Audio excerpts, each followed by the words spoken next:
What is up, survivors? Welcome back. So, I got a treat. If it ain't obvious by what's on the screen right now, Myth of Empires is coming back. So, it's been known for about a month or two that Myth of Empires was going to be potentially relaunching at the somewhat beginning of 2024 in February. And they were going to be doing a whole new update to the game, new map, new features, new creatures, new armors, new NPCs, new weapons, skills, tools, toys, all kinds of fun stuff. Like they were remaking the whole game. I need to breathe because I'm recovering from having the flu. Fun shit. So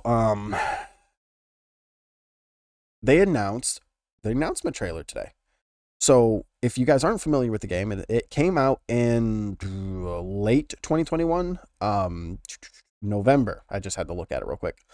Came out in late 2021 November. So it is roughly, you could say, about a year and a half, almost 2 years old. But for the past year now, the game's been kind of dead to a majority of the planet, because nobody has really any access to the game anymore. It was taken off of Steam. You could only really get it if you went to their game page, and even then, getting onto the servers was always a pain in the pootie tang. So it is what it is. So, but it is going to be relaunching on Steam in February of 2024, and this is the announcement trailer. This is one of my top 3 survival games. It definitely comes in very close to beating Ark for me. Actually, to some extent, it actually could beat Ark for me because I have 2,000 hours on this game, and I probably would have 5,000 hours or more on this game if the servers and the game didn't fucking go to hell in a handbasket. Excuse my English. But I was very sad. I was really dedicated. I wanted this game to be my opener game to my channel about 2 years ago, and when this game went down the crap hole, my motivation 2 years ago went down the crap hole with it. And then I just stopped uploading again. I lost all motivation because I put so much time and effort into it, hoping that this game was going to be the game, and it didn't go anywhere. Yeah. Not going to get into what happened. You can look it up. Trust me, it was pretty shitty. But anyways, so I'm going to roll the trailer. We're going to watch it. I'm going to review it. I am going to let you know I have watched it already. It is very heavily cinematic. It doesn't actually, from what I can tell, it's not a lot of actual in-game footage. It looks like it's a lot of cinematic game footage. So take it with a grain of salt. You can go back on my channel. I will leave a description down below of the guide series that I was doing on the game, so you can get a kind of an idea of what the game looked like. Now, keep in mind, my computer back then was a little piece of crap, so the quality may not be the best, but you can get an idea of what the game looked like. Now, I don't know how much the game has changed because I really haven't been following the production of the remake. But yeah, so we're going to jump into it because we're already going on 3.5, 4 minutes now. So let's just get into it, watch this real quick, review it, and then, yeah, hopefully you guys are excited because, I mean, I love Ark, but this is one game that could pull me away from Ark. Not going to lie. So let's do this.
Give me chills just watching that.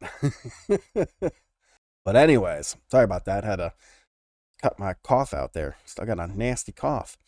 But so yeah, as you guys can see, version 1.0 February of 2024 is the currently estimated release date for the relaunch and opening of Myth of Empires on Steam worldwide, quote unquote. Okay. I quoted that. Estimated with quotes. So do not take what I say now as gospel. That's just what it's estimated as.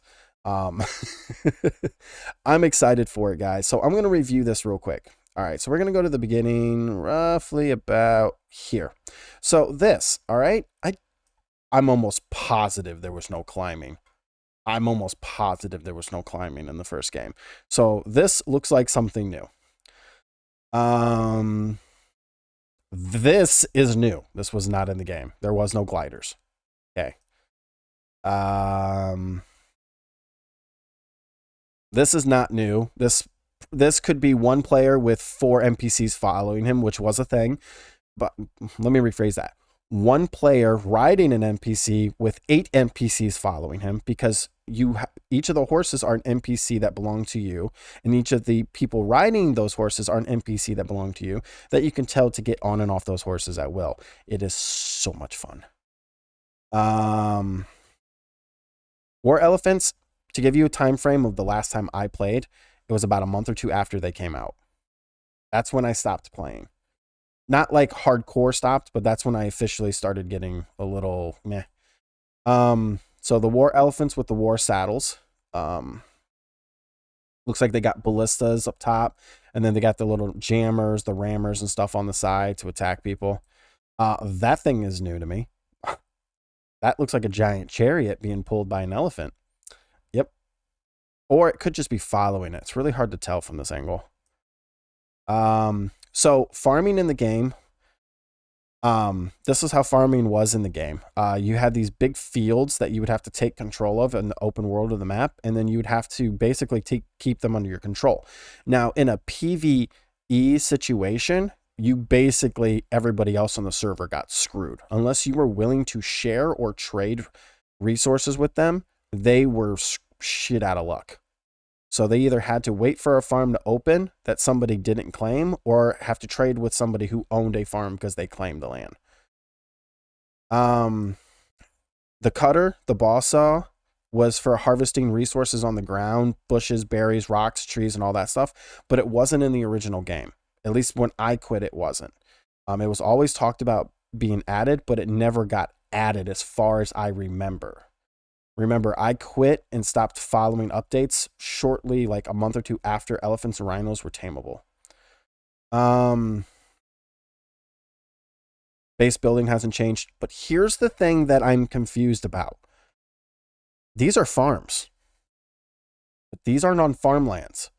So that means that we now have a new feature. We can build mini farms at our bases.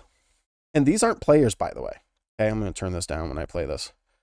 Those guys moving, those aren't players. Those are NPCs. Because you have NPCs what work for you. You have to capture workers, farmers, fighters, crafters, all that kind of stuff. You find them out in the open world, and then you bring them back and train them to work in your base to do different tasks. Those are all NPCs. So most of these people running around, like, let me get to the other one. Let me show you here. NPCs. These are all NPCs. These aren't players working. NPCs that are recruiting other NPCs. I'm sorry. NPCs recruiting other NPCs. Just hanging them by his toes, holding them up. This guy over here is training his skills on a dummy. This was part of the game. And then taming animals in cages in the back. This is how you would capture them to put them in animal pens to farm their resources. You would breed them in pens and stuff. Let me see. Right here, these. Except they were much bigger for tigers and bears. Let's see. This is all normal. This was the PvP stuff. This was the conquest stuff. So yeah, so this was the conquest stuff that was originally in the game. So basically, think of a server as this is the center of the server, the actual map. This is the actual map itself, okay? This area is the actual map. All the people play on the map in this area. There's an invisible barrier that leads to the next server, and this is the next server. Okay, an invisible barrier, this is the next server. Invisible barrier, this is the next server. And on that server, you would have these little outposts, these checkpoints that you would have to take control of, and then you would eventually take control of this area in the middle. PvP and PvE players played together, but if you played on a primary PvE server, the PvP players couldn't do anything to you, but they would still take control of your key locations through a type of conquest system. And then once you finish taking control of it, the other servers would start attacking each other to try to take over their territories as well. And then you would earn like taxes, you could set taxes and all kinds of stuff. That's what this is all about. It's completely optional. You don't even have to participate. And because what it comes down to is that even if you're a PvE clan, you can still participate in PvP through the actual queuing. Like there was a thing that you signed up for, and then you would go do it. And if your clan had the most members and you did the most there and you participated the most and contributed the most and actually won, then your clan would take control of certain key locations. So even if you were a PvE clan, you could still control a map in PvP. But there were actual servers that were PvP, and then there were actual servers that were PvE. So a PvP player could queue a PvP clan from, let's say, example, this was a PvE server, this was a PvP server. The PvE players could claim their own map and defend it, because 9 times out of 10, they wouldn't have to worry about another PvP or a PvE clan fighting them. It was very rare, even in the beginning of the game, that PvE servers had more than 1 or 2 clans fighting over the server. And then they would defend up against PvP clans trying to claim PvE server, the PvP portions of it, which was behind the scenes. But on the PvP server, everything was wide open. It was like a normal PvP server. You could attack people out in the open, you could destroy bases, you could raid them, you had battling rams, all the whole thing. But when you did the checkpoint battles, which was, wrong thing. When you did the checkpoint battles, which are what looks like this is what the new system of the checkpoints are, you had these little outposts, and then you had 2 sides to it, and then you basically had like this big long corridor with a bunch of stuff everywhere, and you can watch old videos of it. It's probably going to be completely different with the new game. But you would basically have to take over certain points as you were pushing through, and then you had to take over the final checkpoint to take over that checkpoint. And that's what these little ones were. Where the big ones, when you had the castle, it was like, basically it was similar to this right here. So you had like this massive castle somewhere on the map like this. Let's just use this as an example. That was in the middle of the map in the actual game, but it would be on a separate realm basically. And then the 2 clans would fight over this castle, and that's how you took over a server. But it never affected the PvE players, because most of the time they just didn't give a shit.